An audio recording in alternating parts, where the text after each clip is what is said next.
本日は歴代ワン・フォー・オールの継承者たちについて解説していきましょう。ワン・フォー・オールの歴代継承者って何人いるのかな？現時点でデクを含めると9人の継承者がいますね。一人一人強烈な個性を持ったキャラクターなので順番に見ていきましょう。それでは行ってみよう。ワン・フォー・オールってどんどん継承される個性ってオールマイトが言ってたけど、どうやって生まれた個性なのかな？実はワン・フォー・オールという個性の起源はヒロアカのラスボスオール・フォー・ワンが始まりと言っても過言ではありません。ワン・フォー・オールの始まりがオール・フォー・ワン。頭が混乱してきたよ。どういうこと？ワン・フォー・オールはもともと一つの個性ではなく二つの個性が混じり合ったことで突然変異的に生まれた個性です。初代ワン・フォー・オールは信楽清一という青年で宿敵であるオール・フォー・ワンの実の弟です。オール・フォー・ワンが個性を使い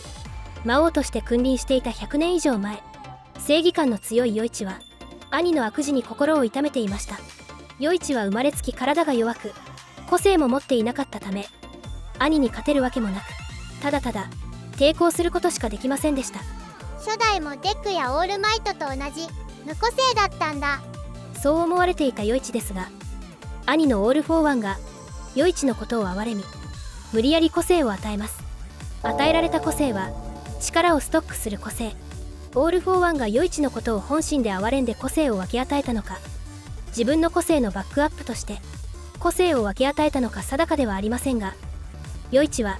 力をストックする個性を分け与えられたことで自分には個性があったことに気づきます。与一の個性は何だったの？与一の個性、それは個性を譲渡する個性です。自分の個性を誰かにあげることができる個性ってこと？そうですね。この個性は単体では役に立たない個性で、他に譲渡する個性を持っていなかった与一は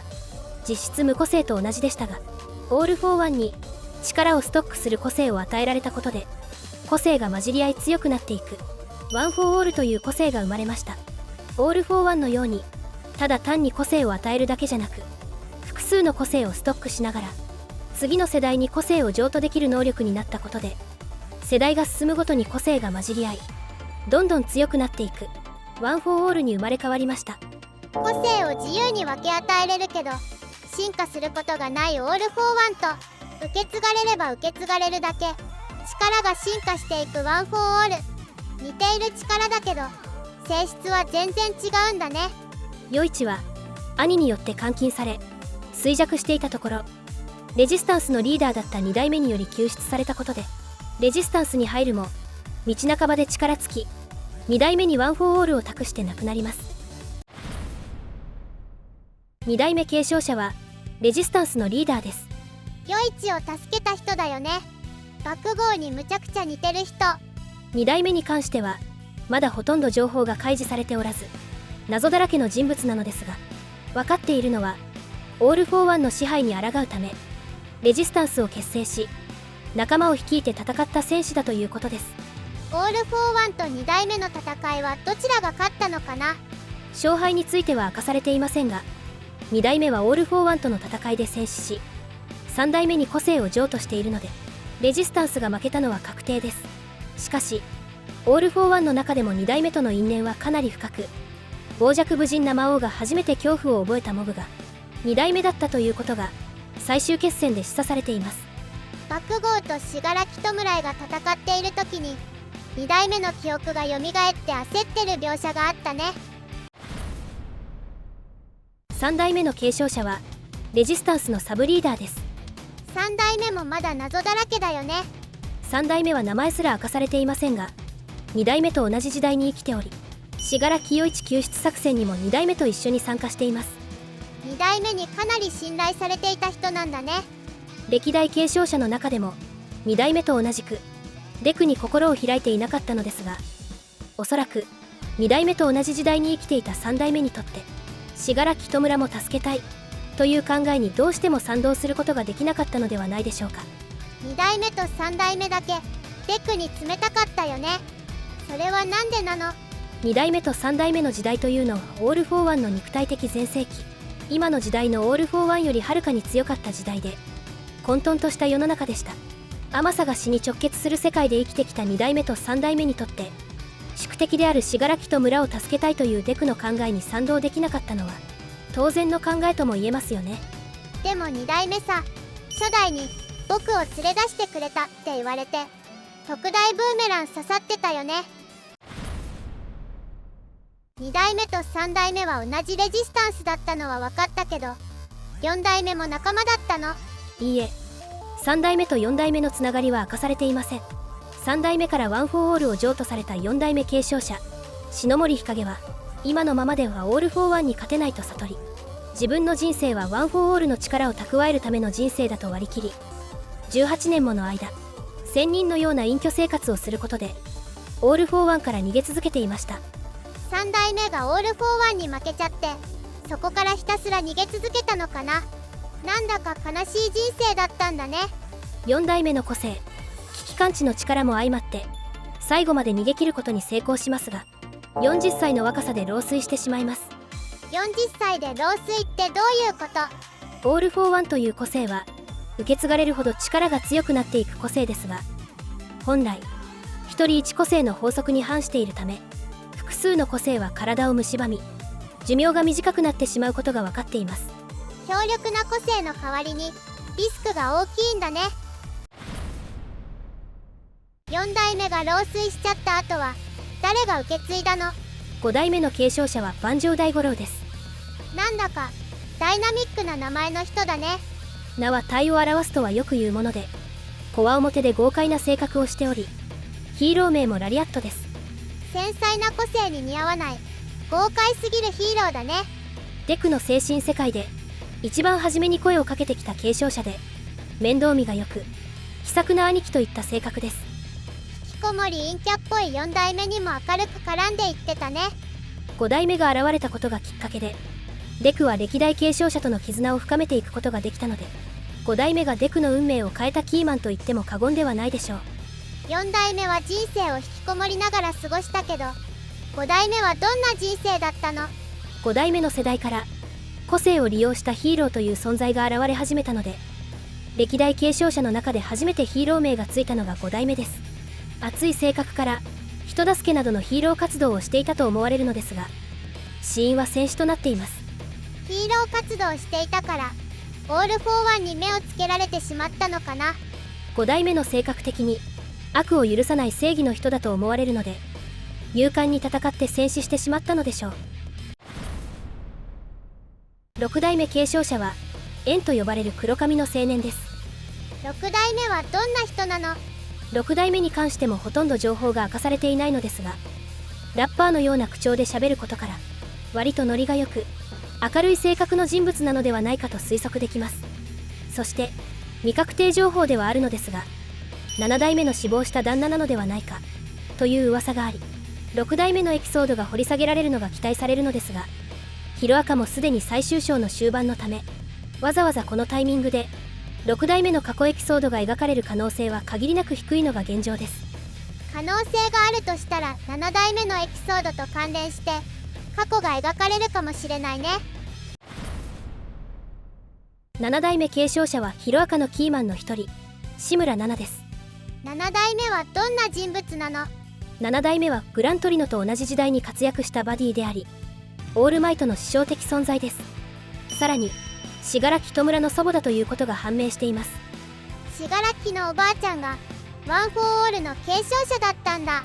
志村奈々はヒーローとして活躍していましたが、オール・フォー・ワンに継承者だということがバレてしまいました。家族に危険が及ぶことを察した志村奈々は息子の小太郎を孤児院に預け、戸籍のつながりさえも抹消してしまいます。それがきっかけで息子の小太郎はヒーローそのものを深く恨むようになり、息子の志村天子こと信楽と村にもヒーローに憧れないように徹底した厳しいしつけをしていました。そんな厳しい家庭環境が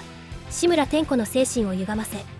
崩壊の個性が暴発したことで家族全員を殺してしまい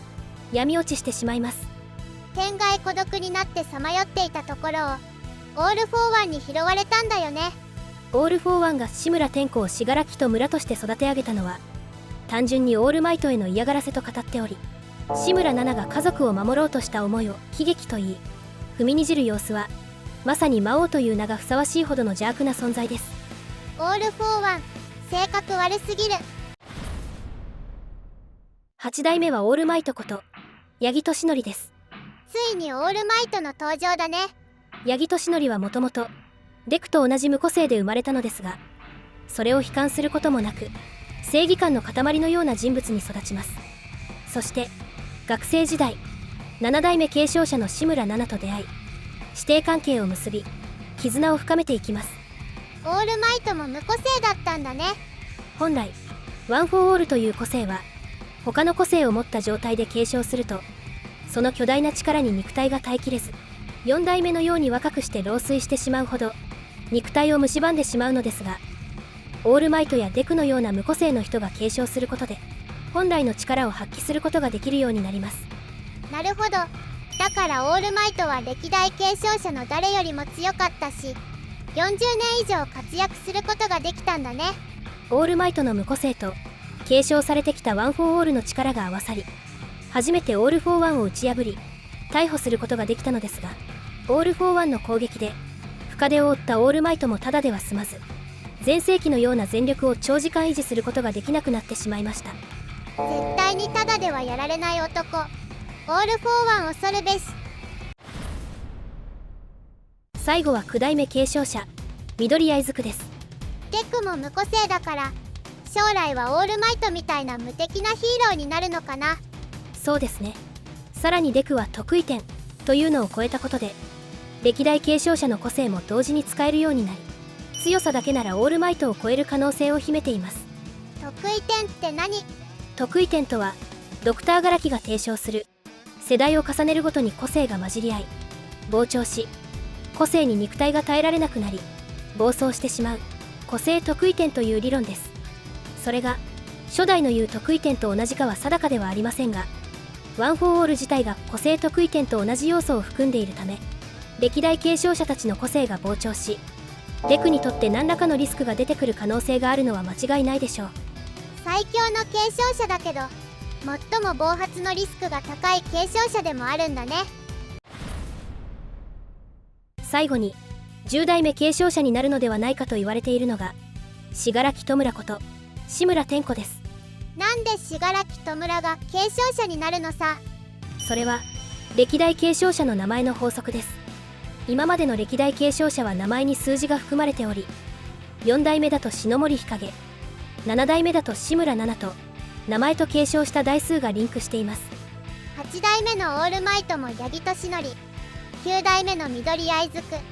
どちらも8と9が含まれているね。同様に信楽弔の本名である志村天子にも英語の天が含まれていることから志村天子が10代目継承者になるのではないかと噂されています。なるほどね。でも名前の法則だけだと根拠が薄いんじゃないかな。そうですよね。しかしもう一つ根拠と呼べることがあります。それはヒロアカ自体がデクが本物のヒーローになる物語だからです。なんでそれが根拠になるの？10代目継承者志村天子説についてはまた改めて考察動画を出そうと思いますので楽しみに待っていてくださいね。いかがでしたか？歴代継承者ってかなり個性的で魅力的な人たちばかりだからもっと掘り下げてほしいよね。ヒロアカ本編では掘り下げる時間がなさそうなのでスピンオフなどで描いてくれると嬉しいですよね。この動画が面白いと思ったらチャンネル登録といいねを押してくれると嬉しいよ。それでは次回の動画でお会いしましょう。プルスウルトラ。